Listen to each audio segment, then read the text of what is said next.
ठाकरे बंधूंच्या विजयी मेळाव्यावर भाजपचे सांस्कृतिक मंत्री आशिष शेलारांनी सडकून टीका केली आहे। ठाकरे बंधूंनी दिलेल्या इशाऱ्यानंतर आशिष शेलारांनी ठाकरेंना खोचक टोला लगावलाय। मुख्यमंत्री देवेंद्र फडणवीसांनी ठाकरे बंधूंच्या मेळाव्यावरून निशाणा साधलाय। पाहुयात या संदर्भातला आमचा हा स्पेशल रिपोर्ट। पहलगाम मध्ये हिंदू धर्म विचारून गोळ्या मारल्या आणि इथे ही सगळी मंडळी निष्पाप हिंदूंना भाषा विचारून चोपतायत। पहलगामचे मारेकरी दहशतवादी तुमचे कोण होते का? तुमच्या हातात सत्ता असेल ती विधान भवनात, आमच्याकडे सत्ता आहे रस्त्यावर। मग रस्त्यावर गोट्या खेळा।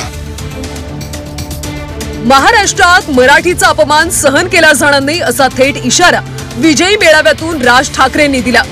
तसंच मराठीचा अपमान करणाऱ्यांना चोप द्या असे आदेश देखील राज ठाकरेंनी मनसैनिकांना दिले।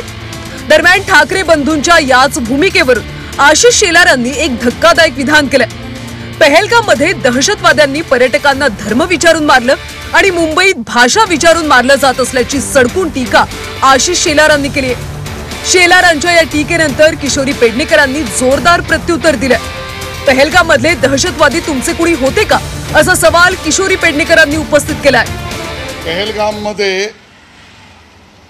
त्या लोकांनी धर्म विचारून हिंदूंना गोळ्या मारल्या। पहलगाम मध्ये हिंदू धर्म विचारून गोळ्या मारल्या आणि इथे ही सगळी मंडळी निष्पाप हिंदूंना भाषा विचारून चोपतायत। दोन्ही गोष्टी उद्विग्नता करणार आहेत। आणि मग व्हिडिओ काढा नको काढू, पण हिंदूंना चोपण्यामध्ये तुम्हाला जो आनंद मिळतोय ना, हा अख्खा महाराष्ट्र पाहतोय। पहलगामचे जे मारले धर्म विचारून ते गाडले गेले की स्वर्गात गेले, ह्याचं तर पहिलं उत्तर द्या। लोक त्याची अपेक्षा करतायत, ते अपेक्षित आहे। त्याचं उत्तर तुमच्याकडे तेव्हाही नव्हता, आताही नाही आणि पुढेही नसेल। कुठे गेले? पाताळात गाडले गेले की स्वर्गात पाठवले गेले? कुठेही नाही। त्या झाल्यानंतर बिनबोबाट त्या असलेल्या आजूबाजूच्या परिसरातच असू शकतात, कारण नंतर तुम्ही एवढी टाईट सिक्युरिटी लावल्यानंतरही जर पळून गेलेत तर पहलगामचे मारेकरी दहशतवादी तुमचे कोण होते का? कसे गेले पळून? आशिष शेलार, मला असं वाटतं की पहलगाम मध्ये ज्यांनी आमच्या हिंदू लोकांना मारलं त्यांचं काय झालं? त्यांना पकडलं का?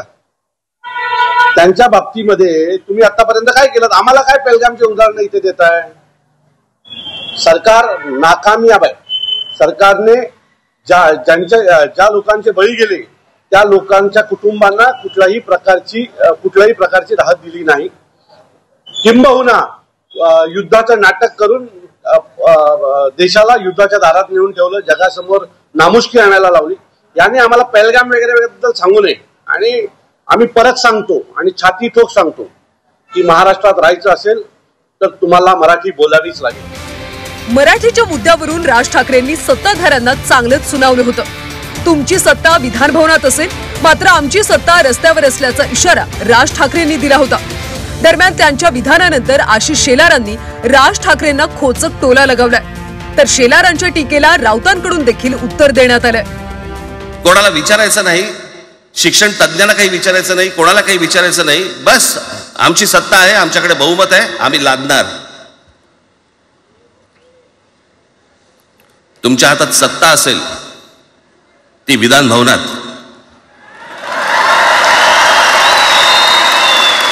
आमच्याकडे सत्ता आहे रस्त्यावर। मराठी माणसाच्या अस्मितेची चिंता भाजपच करील आणि अमराठी माणसावरचा अन्याय भाजप खपवून घेणार नाही। म्हटलं आहे तुमची सत्ता विधान भवनात, आमची सत्ता रस्त्यावर। मग रस्त्यावर गोट्या खेळा। जी विमानं हवेत फिरतायत तुझी हवेत सत्ता असेल, पण मुंबईचे रस्ते आमचे आहे ते विसरू नका। तुम्हाला या रस्त्यावरनं फिरायचं आहे। हे काय नॉन पॉलिटिकल विधान नव्हतं, हे पॉलिटिकल विधान। पण महायुतीच्या नेत्यांच्या डोक्यामध्ये ही सडकी बटाटे भरलेले आहेत, त्यांना ते गोंधळलेले आहेत कालच्या विजय मेळाव्यानंतर। विशेषतः दोन ठाकरे बंधू एकत्र आल्यानंतर त्यांचं डोकं चालेना असं झालं। बॉम्बे स्कॉटिश वरून राज ठाकरेंनी देवेंद्र फडणवीसांना देखील प्रत्युत्तर दिलं होतं. मात्र आता पुन्हा एकदा भाजपकडून ठाकरेंवर पलटवार करण्यात आला. बॉम्बे स्कॉटिश मध्ये तिसरी भाषा मराठी याचं उत्तर देणार का असा सवाल शेलारांनी उपस्थित केलाय. म्हणजे दादा भुसे मराठी मीडियम मध्ये शिकून शिक्षण मंत्री झाले, देवेंद्र फडणवीस इंग्रजी मीडियम मध्ये शिकून मुख्यमंत्री झाले. कुठे काय शिकले याचा काय संबंध?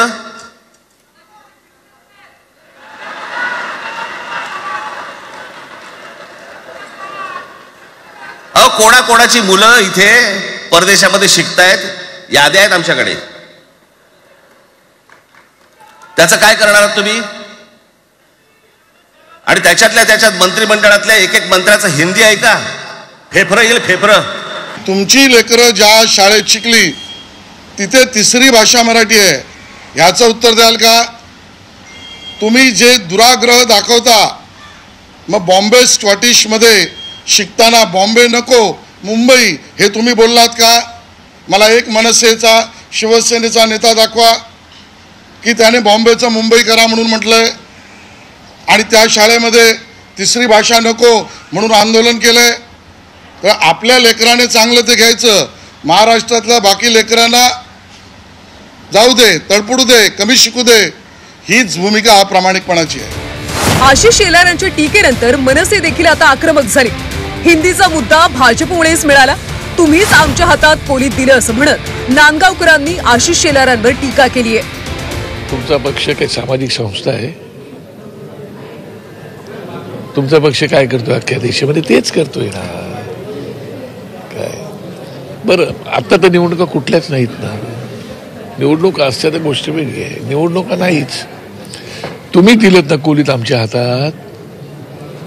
हिंदी भाषेचं कोणी दिलं? आम्ही काय हिंदी भाषेच्या विरोधात थोडे आहोत. हिंदी भाषा पाहिजेतच आहे, फक्त विरोध एवढाच होता की 1ली ते 5वीपर्यंत नसावी, जी पूर्वी होती. एवढ्यासाठीच आमचं म्हणणं होतं. मुख्यमंत्री देवेंद्र फडणवीसांनी देखील ठाकरे बंधूंच्या मेळाव्यावरून शरसंधान साधलंय. ठाकरेंनी विजयोत्सवाला रुदारीचं स्वरूप दिलं असा निशाणा फडणवीसांनी साधला. तर ये पब्लिक है, ये सब जानती है असं म्हणत राऊतांनी फडणवीसांवर पलटवार केलाय. पण तन्मार्गाने चालावं, आपण सुबुद्धीने चालावं. आपण सुबुद्धीने चाललो तर दुसऱ्यांना सुबुद्धी येईलच, आणि ज्यांना दुर्बुद्धी येते त्यांची काय अवस्था होते तुम्ही बघितलंच आहे. ज्या पद्धतीच्या काल टीका झाल्या मेळाव्यामध्ये, जाऊ दे, आज आनंदाचा दिवस आहे. कारण मी जसं सांगितलं की त्यांनी विजय उत्सवाला जसं रुदालीचं स्वरूप दिलं, तसं मला आनंद उत्सवाला कुठलंही राजकीय स्वरूप द्यायचं नाही. त्यामुळे मी त्या संदर्भात काही बोलणार नाही. ये पब्लिक सब जानती है आप कितने झूठे लोग हैं. हाँ, इसलिए तो कल लाखों की संख्या में पब्लिक आ गई मिस्टर फडणवीस और मराठी के मुद्दे पर आ गई. आप बौखला गए हो, आप डर गए हो दोनों ठाकरे ब्रदर्स से. ये आप साफ हो गया है. क्या रुदाली क्या होता है? अब रुदाली आपकी शुरू होने वाली और शुरू हो गई है. हिंदीच्या मुद्द्यावरून 2 दशकानंतर ठाकरे बंधू एकत्र आले. या मेळाव्यात ठाकरेंच्या तोफा राज्य सरकार विरोधात चांगल्याच धडाडल्या. मात्र ठाकरेंच्या टीकेनंतर भाजपकडून देखील जोरदार पलटवार केला जातोय. मुख्यमंत्री फडणवीस आणि आशिष शेलारांनी ठाकरे बंधूंना जशास तसं प्रत्युत्तर दिलंय. ब्युरो रिपोर्ट, झी 24 तास, मुंबई.